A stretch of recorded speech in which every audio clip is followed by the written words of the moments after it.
jàngoro jii di coronavirus di lëmbee ci àdduna ba di ci faagaagal ay doomi aadama jaaxal waa Asie Europe Amérique ak Afrique Sénégal yépp di ci jël seeni matukaay moo waral waa askanu Seedo taxaw temm di fàggu di fagaru ngir jàmmaarloo ji jàngoro mbooleem doomi Seedo yu ci biir réew mi ak ci bitim réew desi ñu ci ginnaaw benn yoon askan wi yépp ñoo ci mànkoo ci dajale seeni ñaari dërëm ak seeni jom ak seeni jumtukaay ngir aar seen askan jàppal ma jàpp ci biir Seedo ci mbooleem kuréel yi góor ñi ak jigéen ñi ba ci jeunesse bu takku laxasaayu ci fàggoog gi jàngoro di contrôler ci ñii di dugg ak ñii di génn ci biir Seedo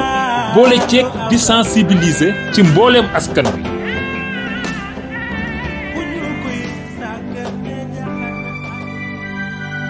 asalaamaaleykum wa rahmatullah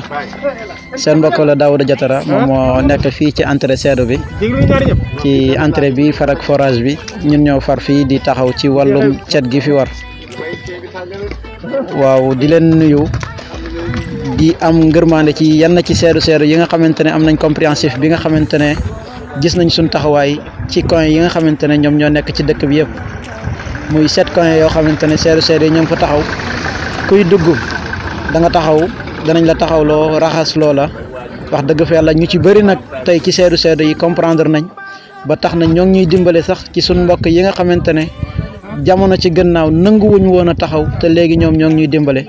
kon loolu ñoo ngi koy rafetlu bu baax a baax waaw di wax ne fii ñu nekk nii ñoo ngi fi nekk ñetti équipe am na équipe boo xamante ne mooy def 6 heures 9 heures am na équipe boo xamante ne mooy commencé 10 heures ba 13 heures am na équipe boo xamante ne mooy commencé 16 heures ba 19 heures donc noonu la affaire yi di déroulé bu oto di dugg si dana am ñu jóg taxaw ci robinet bi am ñu taxaw arrêté ko ñi ci nekk wàcc ñu raxas suñuy loxo jàll ñoo ngi koy def ci fair play te it buggun ci benn jafe-jafe ak koo xamante ne mu ngi fiy dugg si nag waaw léegi nag danañ am ay jafe-jafe mais jafe-jafe yi ci ñi nga xamante ne xamuñ la wala ñi nga xamante ne dañoo jàpp ne feebar bi amut parce que am na ñoo xamante ne ñoom ba léegi gëmuñ ne feebar baa ngi am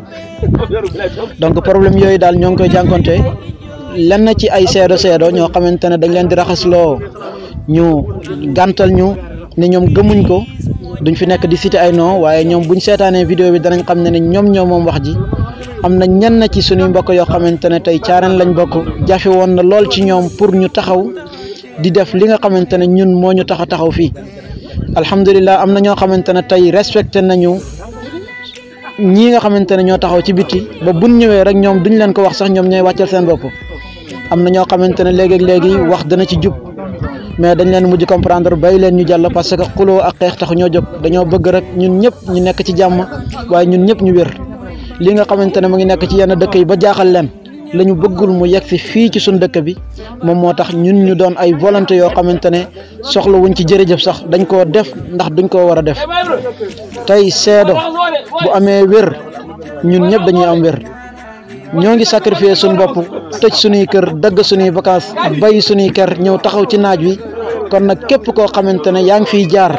ñoo ngi lay ñaan lillahi wa rasulihi nga respecté ñi nga xamante ne ñoom ñoo taxaw di la raxasloo parce que bu doon ñoom la rek mën nañoo toog seen kër raxas seen kër waaye li ñuy def du pour ñoom gaa waaye pour yow mii nga xamante ne yow yaa war a jëm ci sa kër la kon nag nit ku ci nekk yaa war a njëkk a nekk sa sàmm bopp balaa nit ñi di la wax ne jógal ci sa bopp loolu daal mooy kaddu yi nga xamante ne gis nañ ko fi ci loo xamante ne luñ rafetlu la ak lu ñu ñaawlu quant à organisation bi nga xamante ne am na fi mooy ñi nga xamante ne ñoo gérer matériel bi lu mel ni saabu yi wala eau de javel yi wala gel yi wax dëgg fa yàlla amul benn instant boo xamante ne danañ ko manqué le parce que à chaque moment ñoo ngi ñuy woo di ñu laaj loo leen soxla loo leen yittewoo donc loolu mu ngi ñëw à temps ñii ñuy liggéey tamit comprendre nañ ñu alhamdulilah. eau de javel bi danañ ko jël ak madar bi mixé ko ak ndox mi bu ko defee léegi du aaju sax nit ki di téye butéelu madar bi pour di taqal micro ci matériel bi nga xamante ne moom lañ yor du ñu nangu aussi kii nga xamante ne moom mooy raxasu ñëw taqa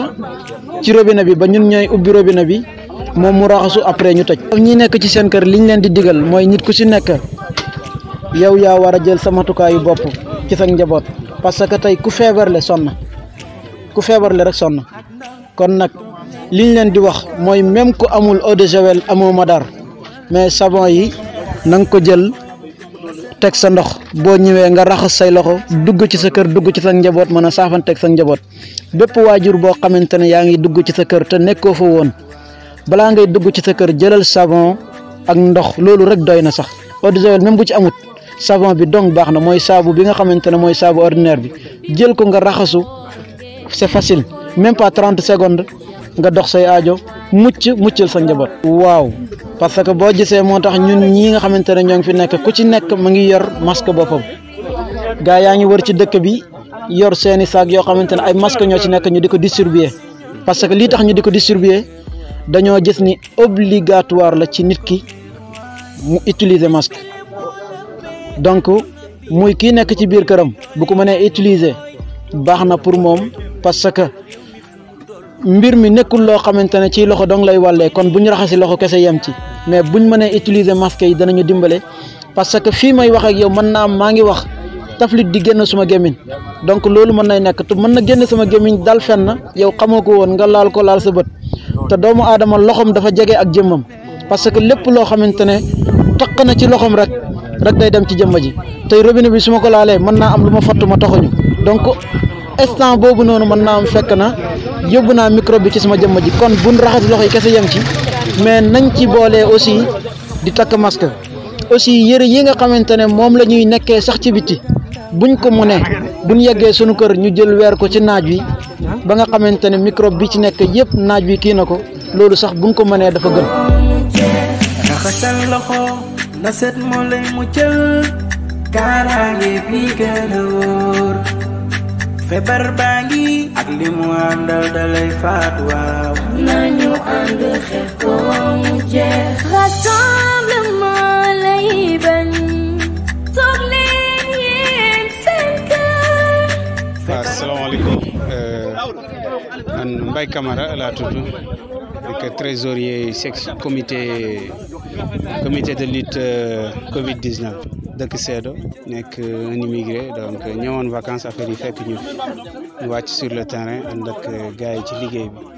voilà di leen jàppale ci liggéey bi. voilà financement bi à part association yi parce que association pour le développement de Séddo maanaam mooy bi nekk France ak Italie ñu nekk au nombre de 400 plus ou moins ak bonne volonté yi aussi vraiment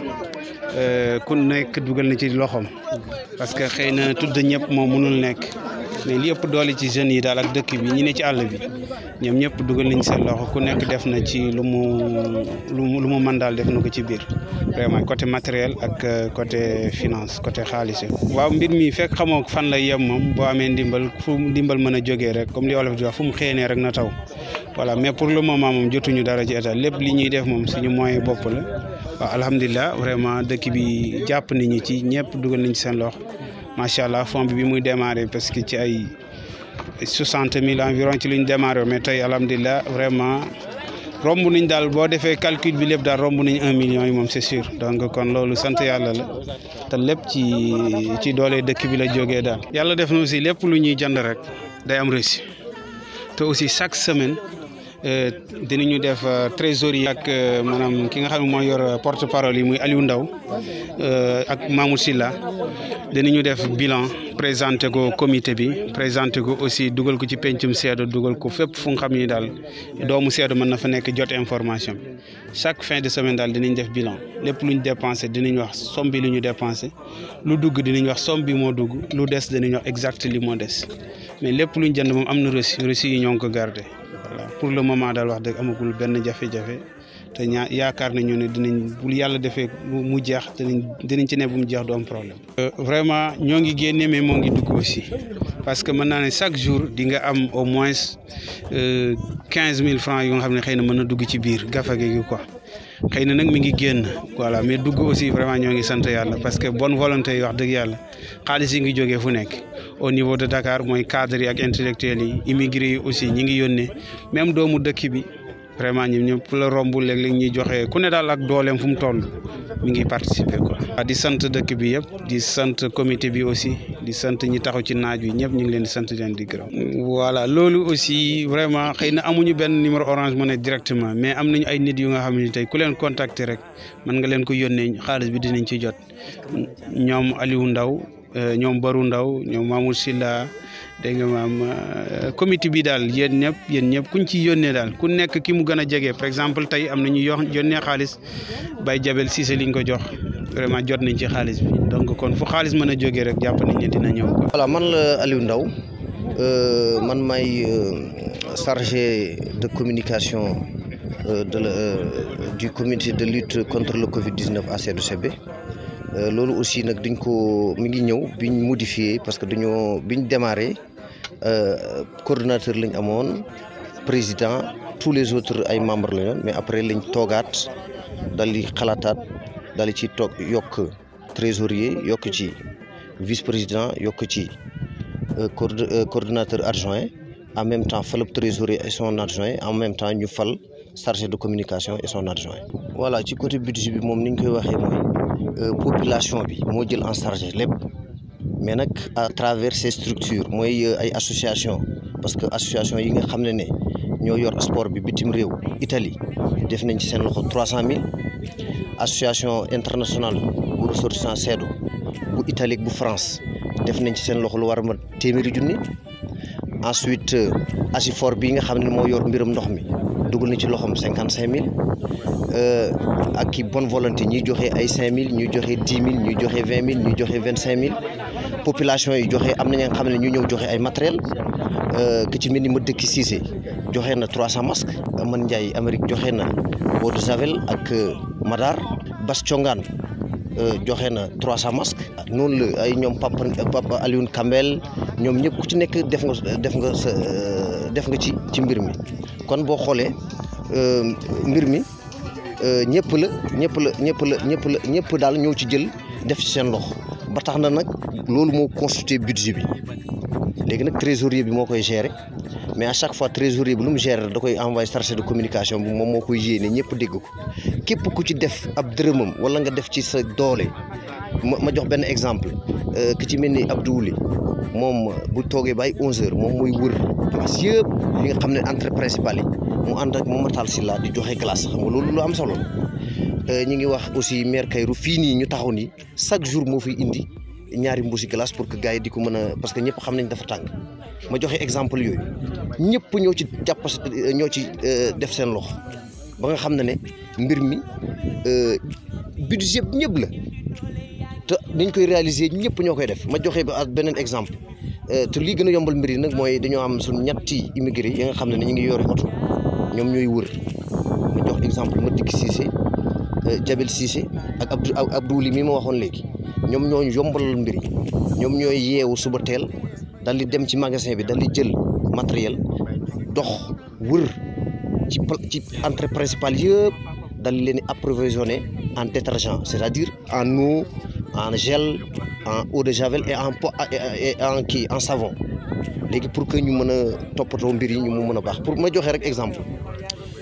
ci biir loolu nag après dëkk bi yëpp entrée bu ci nekk rek dafa am ñu bëri ñi nga xam ne ñoo fay monter ñi ñooy monter suba teel ba 10h ñi monter ba 13h am ñu ñëw monter 15h ba 18h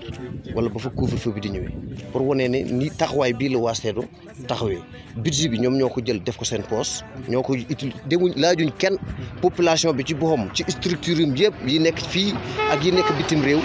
ñoom ñoo jël seen loxo seen poche génnee jox comité bi di ko gérer di leeral nag partout. non liñ koy def mooy volontairement lañ koy def et en même temps duñ koy def pour aar sunu dëkk aar sunu askan parce que lii nga xam ne moo tax nu taxaw nii nun xattu nun nun waa Afrique xattu nun ko waa Sénégal xattu nun ko wax su la nun waa CEDO léegi nag nu taxaw pour balaa moo dugg parce que bu duggee amuñu structure parce que xool suñu poste santé bi boo xoolee nga xam ne lii bu fi duggee xattu nun léegi nag dañoo bëgg mu ñàkk fee dugg moo tax ñu jóg mais amul dara luñ ci xaar liñ ciy xaar mooy suñu population nu aar suñu population sàmm suñu population ba li nga xam ne ñoo ngi koy dégg ci yeneen dëkk yi mu ñàkk fee dugg ba faw nga xam ne dégg rek fa ñu ciy doy xam nga nag dégg fa la ciy doy doo toog rek croiser les bras mais dañuy jóg te biñ jógee population bi yëpp jóg comme ni ma ko waxee immigré yi nga xam ne ñu ngi en vacances nekk fii population autochtone mooy ñi nga xam ne sont des résidents ñi ngi fi ensuite les enseignants yi nga xam ne ñoom itam sont en vacances forcées ñu ngi fi étudiants yi quelques étudiants ensuite quelques élèves ñoom ñëpp taxaw def ci seen loxo pour que mbir mi mën a jëm kanam parce que xam nga lii dafa laaj ay ressources humaines parce que boo xoolee am nañ 7 entrées bu ci nekk dafa am ay plusieurs équipes yi nga xam ne ñoo fay voilà 9 personnes voilà ñoom ñooy awlante di ñëw di dugg pour que affaire bi mën a permanent lii rek la amul benn liñ ci xaar lu duut aar seen dëkk. kon comme ni ma koy waxee affaire comité bi wuñ kenn gars yi ko ñi ngi fi gis ñi yëpp dañoo dégg rek xam nañ lu baax la ñoom ñëpp ñu ñëw du yaa ngi dégg léegi nag mag ñi am na ñuy mag am na ñuy jeune boo xoolee am nay jeune am nay mag am na ñu nu xaw a féeti ko parce que chef de village yi boo xoolee chef de village ak les candidats ñoom ñoo nekk ci kaw ci kanam ensuite am na ay suñuy mag ku mel ni ñoom Bëru Ndaw ak ñoom Mbay ak ñoom Mamour Silla suñuy mag ñooñu suñuy mag la ñu ngi ci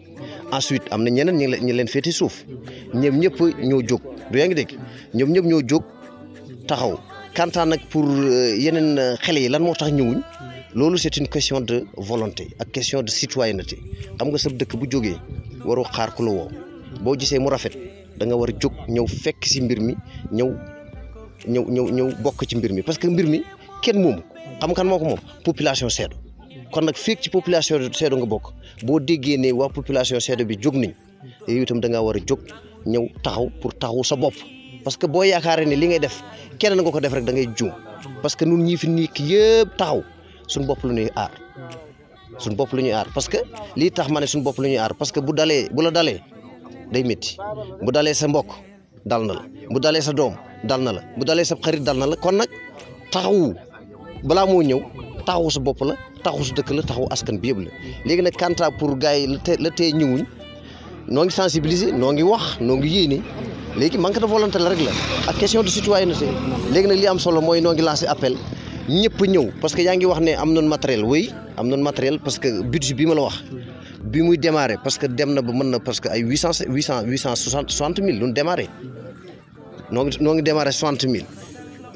800 000 topp ci du yaa ngi dégg mais en plus gars yi noo ngi dépensé mais en même temps gars yi ñi ngi ñëw di joxe xaalis ñi joxe ay 20 000 ñi joxe 50 000 ñi joxe ay 60 000 noonu la ñu koy dox kon affaire bi foofu la jógee kon ku nekk def nga ci sa poche matériel bi aussi comme niñ ko waxee ci budget boobu gars yi dajale foofu la ñuy dem jënde matériel yi nga gis yëpp foofu la ñu ko jëndee détergent yi fa lañ ko jëndee mais détergent yi am na ñi nga xam ne ñuy ñëw joxe soutien en nature c'est-à-dire joxe gel wala joxe madar wala joxe eau de javel kon affaire bi nii luñ ko amee waaw li ñuy wax rek mooy li ñuy woote population bi pour ni ñëw raxasu ku ne la sangol sabtar la bëgg ku ne la raxasul dafa bëgg nga tàqale ko yow ay microbe bëggun sax lay ñëw mais le fait que ngay raxasu nii toujours ngay set wecc loolu yow sa bopp lay jëriñ parce que toujours da nga protéger say loxo danañ set surtout affaire yi nga xam ne moom la ñu utiliser boo ko raxasoo microbe dootu nekk ci say loxo microbe bu nekk ci say loxo vraiment am nga 1000 sens ñàkk feebar yenn feebar yi léegi nun ci dégg doy mais pour nga ñàkk feebar sax parce que soj yi bëri yeeg yooyu yëpp boo saxoo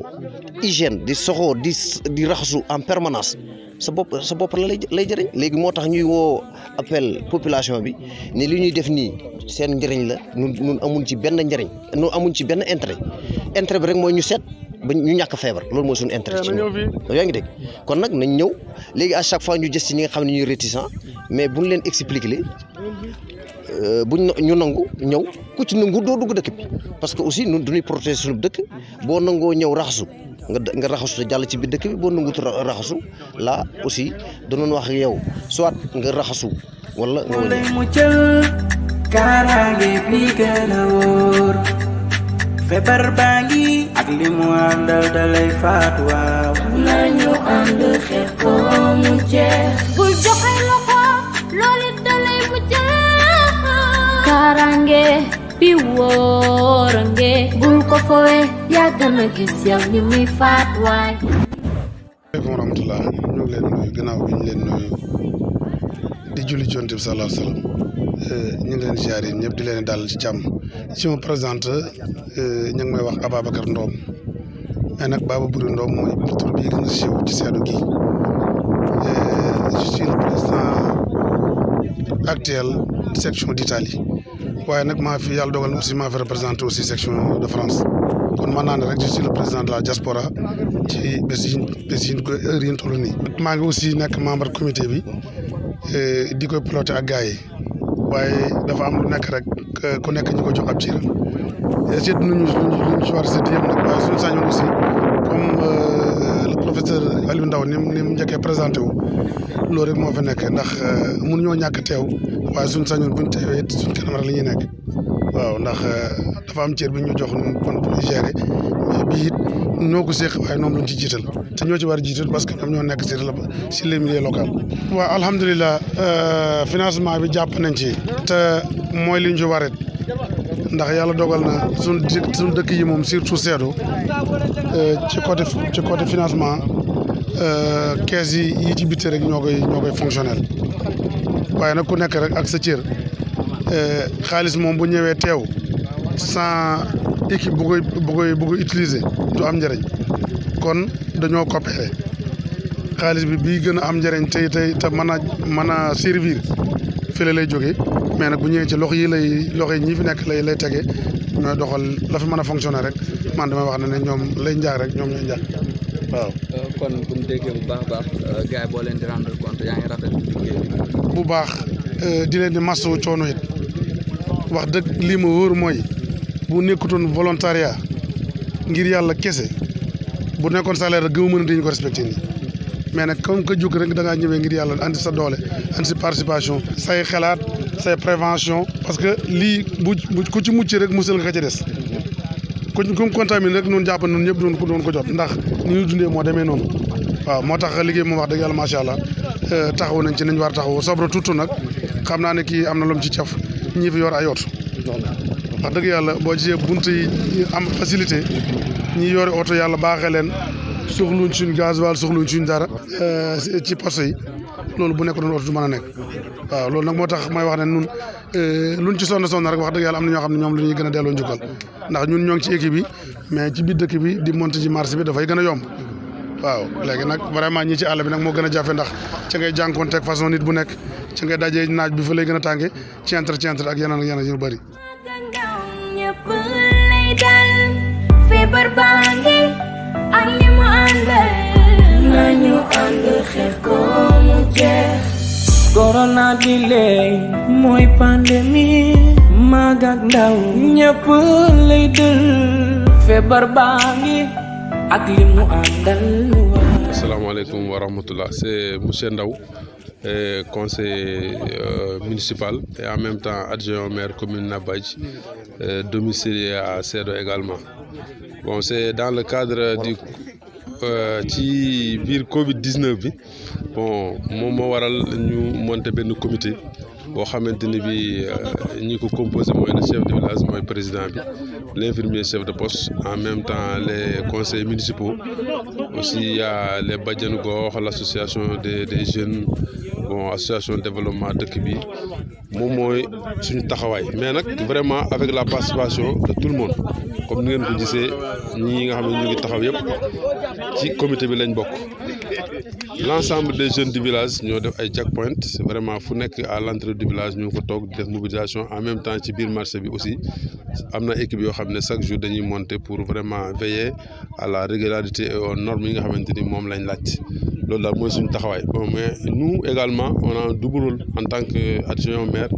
et nous sommes le relais entre le village et la commune et l'administration. Ça aussi ça fait partie de nos rôles. moom liggéey moom par rapport ak Sédhiou moom tey bu mu waxee bu ñu doon joxee tey médaille Sédhiou moom xam naa ne moom mooy jël médaille d'or parce que man je fais partie de la commission communale, on fait tous les villages parce que chaque une semaine on peut faire le tour de tous les villages mais la mobilisation et la détermination bi nga xam ne am na Sédhiou moom amul fenn. Voilà, vraiment c'est extraordinaire, on se félicite. loolu moom mën naa ko wax. Bon comme ni nga ko waxee rek bon je suis très mal placé pour parler de ça également parce que voilà ma jox sama frère. voilà loolu pour répondre ko c'est facile idée bi mi ngi jógee ci moom mii monsieur le maire moo andi idée bi jox na ko nu rafet la ko vraiment mu bokk ak ñëpp it moo andi mobilisation bi. mën naa ne jafe-jafe gañ jaakaaroon ne tout début est difficile yàlla defal nañu sutur moom début moom difficile wut. non comme ni ko Babou waxee sànq rek au début c'était un peu difficile tuuti rek parce que bëriwuñu woon mais bi étudiants yi ñëwee jeunes yi ñëwee pratiquement ñun man mën naa toog une semaine sax du ma monte ça veut dire ñoom dañ ñoo noppal liggéey bi yëpp ñoom ñoo koy nous on fait que le suivi bu amee benn petite difficulté bon ci seen kaw liggéey rek ñu wax ñu ko ñun ñu jóg dox loolu pratiquement ñun loolu rôle boobu rek lañ joué léegi lépp ñoom ñoo ko mujj vraiment accaparé wu di ko def comme ni mu waree macha allah. en tout cas loolu liñ ci gën a kii rek mooy booy ñu wax toujours dañoo bëgg ay thermoflash voilà pour xool température loolu aussi wax nañ ko ministre des finances muy Mbaye Camara bon danañ ci jéem waxtaan xool bu ñu amee possibilité jéem ci am benn wala ñaar bu ko defee on va essayer de ñu approcher l'infirmier chef de poste bu ko defee ak les masques bu ko defee ñu approcher l'infirmier chef de poste mu defal leen benn formation bu ndaw pour ñu mën ko mais à part ça tous les moyens pour parce que li ci am solo mooy la distance raxasu leen respect loolu toog rester chez vous loolu aussi vraiment gars yi ñu ngi ci taxaw donc thermomètre yooyu yëpp c'est des compléments yoo xam ne c'est nécessaire également pour le bon déroulement du travail. bon man gis naa ne par rapport ak booy niñ ci engagé wu si c'était nous les vieux là d'accord mais les jeunes vraiment engagement biñ ci am ni man je vois que ils n'ont pas le droit à l'erreur parce qu'on peut pas travailler jusqu'à ici yàlla may ñu am ay résultats ñëpp duñu nawlu ci loolu ñu di ci arrière te ñun seede melu noonu je pense très bien que ils vont être plus dynamiques pour vraiment avoir le résultat de leur travail. voilà merci. ok li ma ci bëggoon yokk foofu rek te muy un plus d'information bon par rapport xam nga am na information yu joxe ne l'administration dafay dimbale population bi yëpp mais loolu aussi information la boo xam dañ ko wax ci rajo yi ak télévision yi mais ça aussi il faut que ñu am la vraie information parce que ñi nga xam ne ñooñu la administration di dimbale mooy ñi amoon bourse familiale te ñi amoon bourse familiale aussi c'est pas tout le monde. dafa am loo xam ne état loolu la ci jukki par exemple boo jëlee Seedo am na 152 bourses familiales yoo xam ne ils sont bénéficiaires mais liste bi jógee état ñëw fii pour dimbale leen ils sont au nombre de 85 ce qui veut dire du ko amoon bourse familiale rek da nga ciy jot dafa am lu mu jukki bon par rapport ak lim augmentation aussi augmenté nañu 79 yoo xam ne foyer yoo xam ne dañ ko war a tànn loolu aussi waa Médina am nañ ci 4 Seedo am ci 75 loolu aussi daje nañ. tànn nañ jox nañ ko ñi ko gën a yellool amul benn problème amul benn manquement donc ñun bruit yi ñuy dégg au niveau du Sénégal au niveau de partout ñun loolu yàlla musal nañu ci ñëw nañ ñi ko yelloo jox nañ leen ko on a fait le choix sans problème ça c'était une information. feebar baa ngi ak li mu àndal dalay faat waaw. nañu ànd xeex ko mu jeex. on le voit oui c'est dur nit ñu bëri ñu ngi dee. virus bi jël allure ñëpp gis ni ñu ngi jeex Italie sin fara. asalaamaaleykum wa rahmatullah maa ngi leen di nuyu ci tur ak seen sant présentateur Boubacar Ba ICP C2CB coordonnateur du comité de veille d'alerte et de veille du Covid-19 de C2CB et de Seedo Abbas même. donc village bi mu ngi polarisé poste de santé bi mu ngi polarisé 4 villages donc dans ces 4 villages il y a 2 comités de veille ndax boo xoolee yeneen villages yi dañu duggante moo tax on a pu contracter C2CB bi dugal en même temps Médine mooy Sinthiou ñu gën ko xamee ci Sinthiou Tafsir donc di revenir tout d'abord nuyu sama MCD di jaajëfal li nga xam ne mooy tous les membres du comité de lutte de C2CB comme de Seedo Abbas tamit. tout d'abord donc revenir ci li nga xam ne mooy le global des checkpoints di jaajëfal Seedo ci d'après suñu réunion yi lépp lu ñu def ci li nga xam ne moo di réunion yi dañu def vraiment dañu sax romb pratiquement li nga xam ne mooy organisation dafa rafet ndax dañu def sous bureau boo xam ne dafa yor gestion financière en même temps di xool tout le besoin loo xam ne comité daf koy soxla ndax ku wax lutte et alerte donc mooy bàyyi xel ci lépp lu fiy dugg lu fiy génn par la suite lañ créé li nga xam ne mooy ay checkpoint yi dafa encercler village bi donc encercler village yi checkpoint yi ñu ngi nekk au nombre de 6 à 7 checkpoint ci li ma foog ndax dafa jëlee entrée village yëpp daal ci cadre boobu donc li ma ciy revenir rek mooy ba ñu xoolee checkpoint yi bu ñu nee checkpoint ku ci nekk